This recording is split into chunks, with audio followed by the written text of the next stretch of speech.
अस्सलाम वालेकुम dear friends. आज जो हम डिस्कस करने जा रहे हैं वो प्रोबेबिलिटी के मोस्ट इंपॉर्टेंट न्यूमेरिकल्स। इंशाल्लाह इसके हम सॉल्यूशंस प्रोवाइड करेंगे, तो वीडियो के एंड तक लाजमी देखिएगा ताकि आपके कॉन्सेप्ट क्लियर हो सके। चलिए वीडियो को शुरू करते हैं।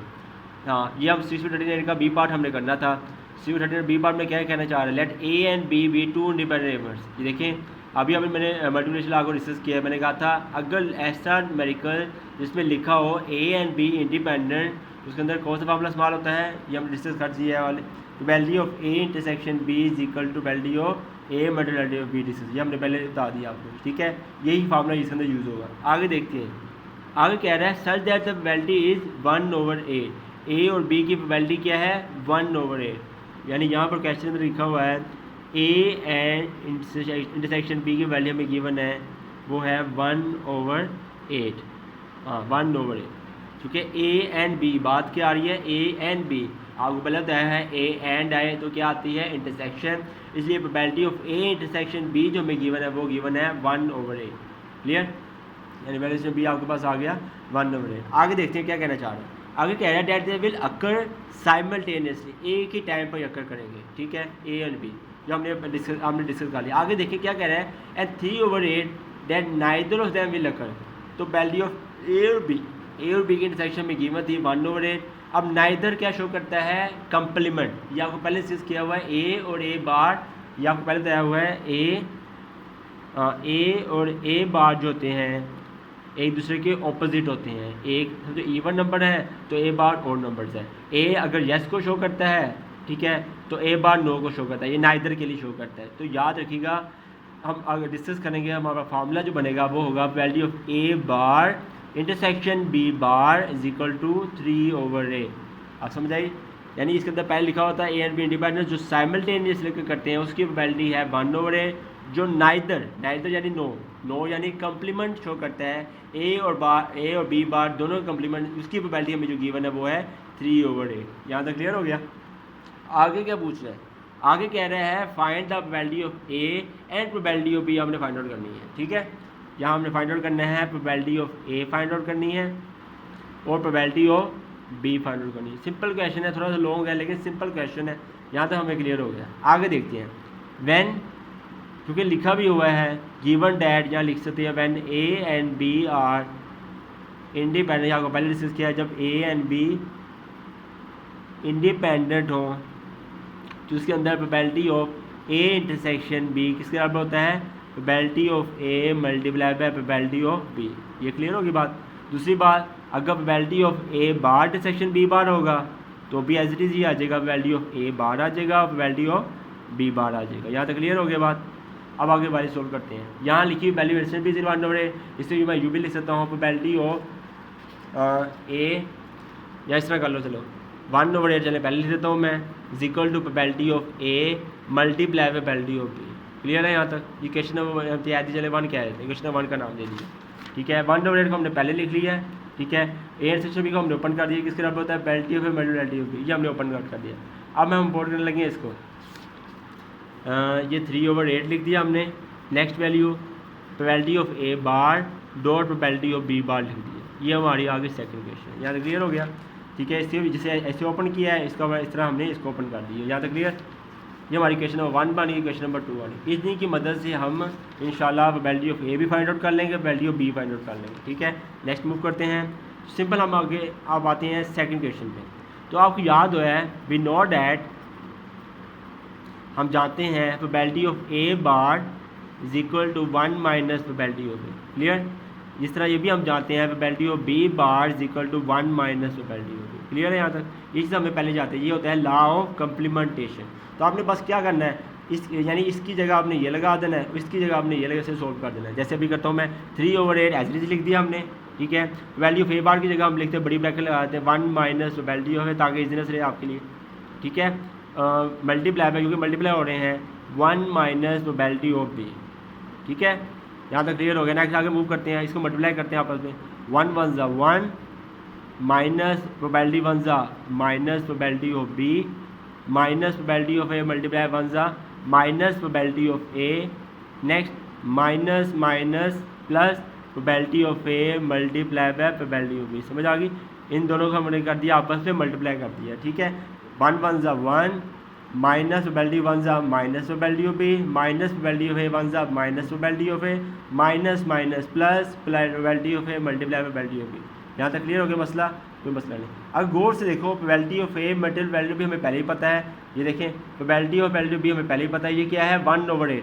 क्यों ना इसकी जगह हम 1/8 लगा दें, तो 3/8 को हमने एज इट इज लगा दिया, 1 minus probability of B minus probability of A हमने एज इट इज लगा दिया यहाँ पर। और यहाँ इसकी वैल्यू हमें पहले पता थी, probability of A probability of B की प्रोडक्ट की वैल्यू होती है 1/8, ये लगा दिया हमने यहाँ पर 1/8। यहाँ तक क्लियर है।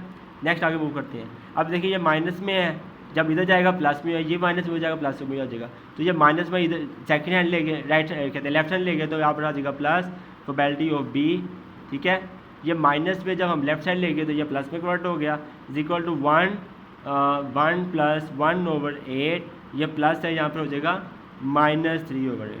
क्लियर है यहाँ तक। इसका हम सिंपल एलसीएम ले सकते हैं, 8 हमने एलसीएम ले लिया, 8 1 ज़ा 8, चूँकि एलसीएम में सेम है, ये एज आ जाएंगे, प्लस 1 -3। क्लियर है यहाँ तक। इसका हम अगर और सॉल्व करें तो हमारे पास आ जाएगा सिंपली 6/8, ठीक है। यहाँ तक क्लियर हो गई मसला, कोई मसला नहीं। नेक्स्ट हमारे पास आता है प्रोबेबिलिटी ऑफ ए, ये भी हमने सॉल्व कर लिया जी, हाँ। Probability of A plus probability of B is equal to आपके पास आ गया 6/8। ये हमारी क्वेश्चन बन गई था। यहाँ तक क्लियर है। आगे मूव करते हैं। हमने क्या फाइंड आउट करना था, प्रोबेबिलिटी ऑफ ए, ये हमने क्या करना है फाइंड आउट करना है, और प्रोबेबिलिटी ऑफ बी हमने करना है फाइंड आउट करना है, ठीक है। प्रोबेबिलिटी ऑफ ए चले फर्स्ट कर लेते हैं इजीनेस के लिए। प्रोबेबिलिटी ऑफ ए को हमने कह दिया स्मॉल ए, ठीक है। प्रोबेबिलिटी ऑफ बी को हमने कह दिया स्मॉल बी, ताकि इजीनेस है ऐसे, ठीक है। तो यहाँ प्रोबेबिलिटी ऑफ ए की जगह मैंने ए लगा दिया, प्रोबेबिलिटी ऑफ बी की जगह हमने बी लगा दिया, इज इक्वल टू बन गया 6/8। यानी क्वेश्चन इस तरह बन जाएगी, इस तरह ए प्रोडक्ट में मौजूद है, ए डॉट बी, यहाँ ए लगा देता हूँ, यहाँ बी लगा, इज इक्वल टू हो जाएगा 1/8, A dot B is equal to आ जाएगा 1/8। ये हमने थर्ड क्वेश्चन से किया है, ठीक है। और ये हमने कहाँ से निकाला है, फ्रॉम फर्स्ट क्वेश्चन से निकाला है, ठीक है। A plus B is equal to 6/8, ये भी आ गया हमारे पास, A B is equal to 1/8, ये भी आ गया। तो आपको याद होगा, we know that A plus B, ये 10th क्वेश्चन के अंदर है, ए प्लस बी का, ओके 10th क्लास के अंदर है, ए प्लस बी का whole square minus A minus B का whole square is equal to 4ab। ये आपको पहले याद होगा, ए प्लस बी का whole square minus A minus B का होल स्क्वायर इक्वल होता है 4ab। ए प्लस बी हमें गिवन है, ये ए प्लस बी की जगह हम लगा देंगे 6/8, ठीक है, का होल स्क्वायर आ जाएगा। ए माइनस बी हमें पता नहीं, एज इट इज आएगा, is equal to 4ab। A B है, देखें ए बी प्रोडक्ट, इसे ऐसे लिख लो या इसे ऐसे लिख लो, बात तो एक ही है, मल्टीप्लाई हो रहे हैं। ए बी आपके पास आ गया 1/8, ये लगा दिया मैंने यहाँ पर 1/8। क्लियर है यहाँ तक। इसका हमने करना है सिंप्लीफाई करना है, 4 1 ज़ा 4, 4 2 ज़ा 8, ठीक है। तो पता लग गया हमें कि ये चीज़ हमें नहीं पता, ये चीज़ हमें पता थी, ये चीज़ पता थी, हमने क्या फाइंड आउट करना है, ए माइनस बी, यानी ए प्लस बी हमारे पास पहले गिवन है, ए बी हमारे पास गिवन है, पर टारगेट हमारे पास ये ए माइनस बी। इसको हमने सिंप्लीफाई करना है, इंशाल्लाह हमारे पास आ जाएगा ए माइनस बी, ठीक है। सिंप्लीफाई करते हैं, 6 6 ज़ा 36, 8 8 ज़ा 64, 6 6 ज़ा 36, 8 8 ज़ा 64 आ जाएगा, माइनस 1/2 इज इक्वल टू, ठीक है। ये देखिए प्लस में है, यहाँ पर क्या माइनस, ये माइनस है, यहाँ जाएगा राइट साइड, तो क्या आ जाएगा प्लस आ जाएगा, इज इक्वल हो जाएगा ए माइनस बी का होल स्क्वायर। क्लियर है यहाँ तक। इसको हम सिंप्लीफाई करते हैं, अगर देखा जाए तो सिंप्लीफाई करें तो हमारे पास आ जाएगा 36, एक सेकेंड, 36/64, एक सेकेंड, 64 हम एलसीएम ले ले, 64 1 ज़ा 64, 36 एज इट आ जाएगा, 232 ज़ा क्या होता है 64, ये 32 आ गया, is equal to A minus B का होल स्क्वायर, ठीक है। हमने जैसे इसका एलसीएम लिया, 64 एज इट आ गया, 64 1 ज़ा 64, 136 ज़ा 36, 232 ज़ा 64, 32 1 ज़ा 32, ये एज इट आ गया। 36 में 32 निकाल दिया, हमारे पास आ जाएगा 4/64 आ जाएगा हमारे पास, इज इक्वल टू आ जाएगा आपके पास ए माइनस बी का होल स्क्वायर। क्लियर है। इसे हम सिंप्लीफाई करें, हमारे पास आ जाएगा 1/16 is equal to A minus B का होल स्क्वायर। इसका क्या करते हैं, चलिए हम अंडर ले लेते हैं ताकि स्क्वायर से कैंसिल हो जाए। हमारे पास आ जाएगा ए माइनस बी इज इक्वल आ जाएगा 1 1 4 4 ज़ा 16, 1/4 आ जाएगा, ठीक है। ए माइनस बी हमारे पास आ गया है, जैसे आप सामने ही है, फर्स्ट क्वेश्चन, सेकंड क्वेश्चन आ गई, थर्ड आ गई, ठीक है। नेक्स्ट क्वेश्चन आपके पास आ गई, समझ जल्दी से कैश दे ए माइनस बी भी गिवन है, ए प्लस बी जो हमारे पास था वो आपके पास क्या था, ए प्लस बी आपके पास था 6/8, ये लगा दिया हमने 6/8, ए माइनस बी हमारे पास है 1/4, ये लगा दिया 1/4।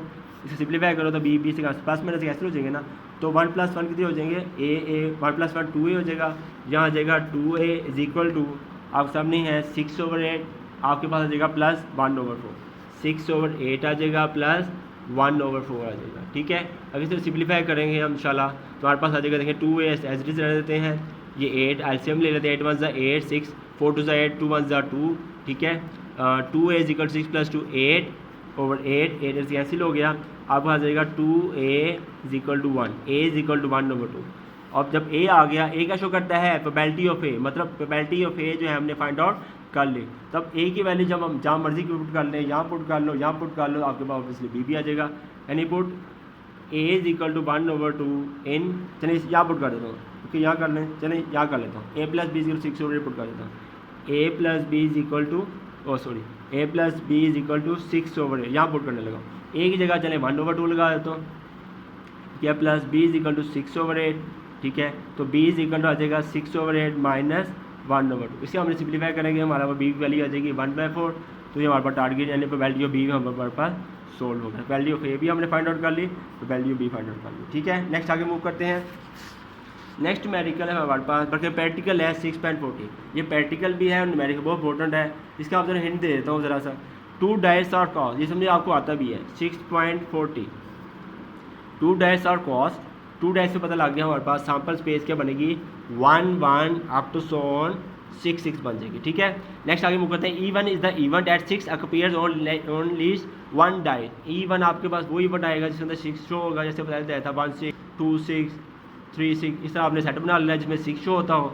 आगे देखिए E2 इज द इवेंट जिसमें 5 अपीयर होता हो, E2 भी एज इट इज आपने करना है जिसमें 5 अपीयर होता हो, 1 5 5 1, ठीक है 5 1 या 5 2, जिस तरह मर्जी आप ये वो साइड इसके अंदर 6 शो होता है वो लहदा बन गया, 5 शो होता है वो लहदा बन गया।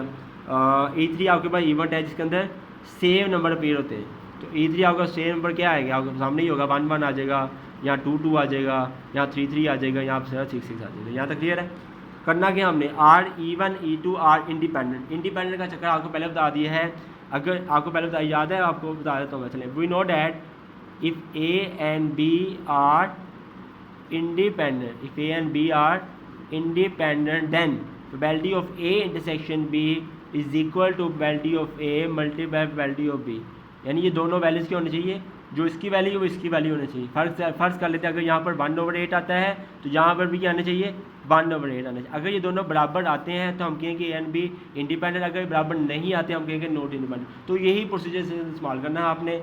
इसमें लिखा हुआ है ए बी की जगह बस E1 E2 आ गया है, मतलब इसके अंदर हमने पहले क्वेश्चन के अंदर हम कहेंगे इंडिपेंडेंट मतलब probability of E1 intersection E2 जो है इज इक्वल टू आनी चाहिए probability of E1 multiply probability of E2 के बराबर होनी चाहिए। यानी ये कहना चाह रहा है जो इसकी प्रोबेबिलिटी आपने ज़्यादा फाइंड आउट करनी है E1 इंटरसेक्शन E2। ये आप कैसे आएगा, जब E1 E2 की करेंगे इंटरसेक्शन ले लेंगे, वो आपके पास वो कहते हैं इसकी प्रोबेबिलिटी फाइंड आउट कर लें, number in E1 intersection E2 is equal to आ जाए divided by number in sample space आ जाएगा। ठीक है, इस तरह प्रोबेबिलिटी ऑफ E1 की प्रोबेबिलिटी आपने ज़्यादा फाइंड आउट कर लेनी है, प्रोबेबिलिटी ऑफ E2 की ज़्यादा फाइंड आउट कर लेनी है। अब पहले पुट करना, अगर ये बराबर आते हैं तो हम कहेंगे इंडिपेंडेंट है, जैसे ये बराबर आया फ़र्ज़ किया हमने। अगर बराबर नहीं आएंगे तो हम कहेंगे नॉट इंडिपेंडेंट। तो फर्स्ट पार्ट भी एज इट इज़ है, सेकंड भी, थर्ड, ये प्रैक्टिकल भी है और न्यूमेरिकल भी है, जिसको आपने फॉलो करना है। नेक्स्ट न्यूमेरिकल है हमारे पास 6.44। नेक्स्ट न्यूमेरिकल है 6.44। ये बहुत इंपॉर्टेंट न्यूमेरिकल है, थोड़ा सा टिपिकल भी है, बहुत ज़्यादा इंपॉर्टेंट भी है, इसको आपने गौर से ध्यान देना है। इसमें कह रहा है 2 drawings each of 3 balls, 3 balls के ज़रिए से 2 ड्रा। अगर हम वैसे हम पिछले तरीके से हम देखें तो ड्रा हम 2 लिखेंगे, लेकिन गलत होगा। वो कैसे लिखी, उसमें लिखा हुआ है 2 drawings each of 3 balls, 3 balls के ज़रिए से हमारे पास 2 ड्राइंग्स हुई हैं। मतलब ये देखें, एक बॉल ये, दूसरी बॉल, तीसरी बॉल। ठीक है, ये हमारे पास 3 बॉल्स क्या हैं हमें गिवन है। जब 3 बॉल्स के ज़रिए से ड्राइंग होगी, चाहे 2 हो मतलब, लेकिन ड्रान कितना आएगा, जितनी बॉल्स होंगी उतना ही ड्रान आएगा ना, इसलिए जितनी, क्योंकि 3 बॉल्स के ज़रिए से हम ड्राइंग कर रहे हैं, तो ड्रान आपके पास जो आएगा वो 3 आएगा। क्लियर है, तो याद रखिएगा जब ड्रान 2 लिखा हो तो आप ड्रान 2 लिख देना है, लेकिन जब किसी चीज़ के ज़रिए से जब ड्राइंग्स हों तो उस चीज़ को आप क्या कहते हैं, ड्रान कहते हैं। अब 3 बॉल्स के ज़रिए से ड्राइंग हुई है तो ड्रान यहाँ पर 3 आएगा, टू ड्रान 2 नहीं आएगा। क्लियर है? किसी चीज़ के थ्रू ड्राइंग्स हो तो उस चीज़ को हम ड्रान कहते हैं। तो 3 बॉल्स से हमारे पास ड्रान जो आ गया वो आ गया 3, यानी कि हमारे पास 8 जो आ गया वो 3 आ गया। क्लियर है यहाँ तक? आगे देखते हैं। आगे कह रहा है from a bag containing 5 white and 8 black balls. ठीक है, वाइट हमें गिवन है, वो गिवन है 5, ब्लैक हमें जो गिवन है वो गिवन है 8। ठीक है, इनका आपने करना है टोटल निकालना है। 8 + 5 करेंगे 9 10 13 आ जाएगा, टोटल आपके पास आ गया 13।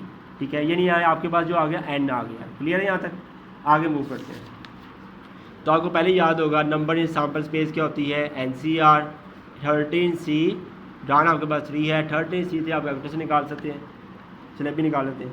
13C3 आपके पास आ जाएगा 286, ये लगा दिया हमने, चले यहाँ पर 286। ये क्लियर है यहाँ तक? आगे देखते हैं। आगे कहना चाह रहा है जिसकी लाइन भी ड्रा हुई है, ये यही लाइन समझने वाली है।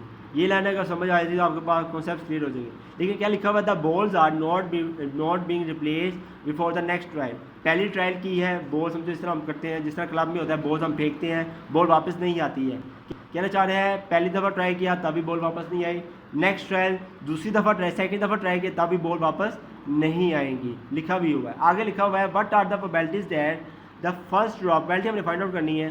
First draw will give 3 white and show करता है intersection, and second draw will give 3 black ball. यानी प्रोबेबिलिटी फाइंड आउट करनी है। First draw give give 3 white balls and intersection show करता है। Second draw give 3 black balls, यानी ये आपने फाइंड आउट करना है। एंड शो करता है इंटरसेक्शन। सिंपल केस है, इतना मुश्किल चीज़ नहीं। पहले हम बात करते हैं फर्स्ट ड्रॉ की, फिर बात करते हैं सेकंड ड्रॉ से, क्वेश्चन सोल्व हो जाएगा। तो ज़्यादा डिस्कस करने की जरूरत नहीं बल्कि रहेगी। फर्स्ट ड्रॉ की बात करते हैं, 3 वाइट देते हैं। वाइट देखो कितने हैं, वाइट हमारे पास देखा जाए तो 5 है, ऐसा ही है। तो कैसे लिखेंगे आपको पहले पता होगा। 5C जो मैंने आपको पहले कहा हुआ है, जो वैल्यू लिखी होती है वाइट ब्लैक, जो उसके साथ जो वैल्यू होती है, पहले अगर यहाँ 3 है तो यहाँ 3 आएगा, यहाँ 2 है तो यहाँ 2 आता है, यहाँ 1 है तो यहाँ 1 आता है। क्योंकि यहाँ 3 लिखा है तो यहाँ लिखूँगा मैं 5C3, ये तो मैं लिखा पहले कर चुके, आप देख सकते हैं। डिवाइड्स आपके पास आ जाएगा वही टोटल 13C3। समझने वाली बात है आपके पास। ये लाइन ड्रा कर देता हूँ मैं, ये आपकी समझने वाली बात है। उसके बाद second draw give 3 black balls. Black की बात की जाए तो ब्लैक आपके पास कितने हैं, 8। तो कॉम्बिनेशन ऐसे ही आएगा ना, 8C, क्योंकि 3 लिखा हुआ है, 3 आएगा। जी कि यहाँ पर फ़र्क पड़ेगा, नंबर इस सैम्पल स्पेस के अंदर फ़र्क पड़ेगा। वो कैसे, दोबारा स्टेटमेंट पढ़ लेते हैं। The balls are not being replace before the next trial. पहली ट्रायल की हमने बॉल फेंकी, वापस नहीं आई। दूसरी ट्रायल की, वापस नहीं है। लेकिन टारगेट किसने किया, उसने the balls are not being replace for next trial. Next trial के पहले बॉल वापस नहीं आएंगी, सेकंड का जिक्र कर रहा है। तो सेकंड के अंदर क्या आते हैं, ब्लैक बॉल्स आते हैं। क्या आते हैं, ब्लैक बॉल्स आते हैं। इस वजह से क्या होगा, यहाँ पर ये चेंज आएगी, वो चेंज ये आएगी। हम क्या करेंगे, 13 को हम क्या करेंगे, 13 जो हमारा टोटल वैल्यू है, 13 जो हमने निकाले थे, टोटल निकाला है, उसको माइनस कर देंगे ड्रान के साथ। 13 में से ड्रान को माइनस किया जाए 3 के साथ, हमारे पास क्या आता है, 10 आता है। तो मतलब यहाँ पर सैम्पल स्पेस जो बनेगी वो आएगा 10C3। भाई ये समझाने वाली चीज़, इनको आपने सोल्व करना, आपका आंसर आ जाएगा। ठीक है, तो सेकंड ड्रा की बात की थी, सेकंड ड्रा की वजह से second draw will give 3 black balls. Next trial में बॉल वापस नहीं आएंगी, इसी वजह से हम क्या करेंगे, टोटल जो 13 है उसमें से ड्रान को, टोटल को यानी ड्रान से निकाल देंगे, तुम्हारे पास आ जाएगा 10। यहाँ अपने पास 10C3 लिख देना है, इसको सिंप्लीफाई करना है, जवाब आ जाएगा। अगर आपको हमारी वीडियो अच्छी लगी हो तो काइंडली हमारे चैनल को लाइक एंड सब्सक्राइब कर दीजिएगा। अल्लाह हाफिज़।